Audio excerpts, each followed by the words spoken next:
Villa Jerman Pangalengan, begitulah kira-kira orang memanggilnya. Villa yang didominasi warna putih dengan rangka coklat tua itu berdiri megah di tengah perkebunan teh, nampak sangat kontras dengan hamparan hijau yang ada di sekitarnya.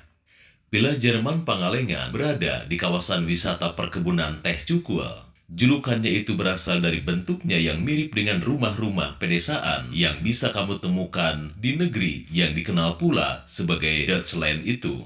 Berdiri di dataran dengan ketinggian 1600 mdpl, villa tua itu merupakan rumah yang syarat dengan sejarah. Tak ada yang tahu pasti kapan villa tersebut didirikan. Namun villa Jerman Pangalengan sudah ada sejak zaman penjajahan Belanda. Ketika Pangalengan masih menjadi kawasan perkebunan dan pusat peternakan sapi perah, peternakan sapi dibuat untuk memenuhi kebutuhan bangsa Belanda terhadap susu pada waktu itu.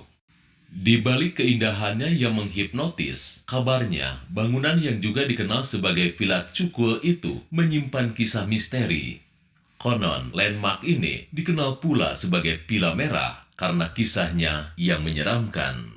Menurut kabar yang beredar di masyarakat, Villa Jerman Pangalengan pernah menjadi saksi bisu suatu pembunuhan sadis yang tidak terungkap sampai saat ini. Saat pembunuhan terjadi, bekas darah berceceran di lantai dan menjadi rumahnya menjadi merah. Arwah korban juga kabarnya sering menampakkan diri pada orang-orang yang berkunjung ke sana. Selain itu, seringkali saat tengah malam terdengar suara musik yang tak kunjung berhenti hingga menjelang subuh.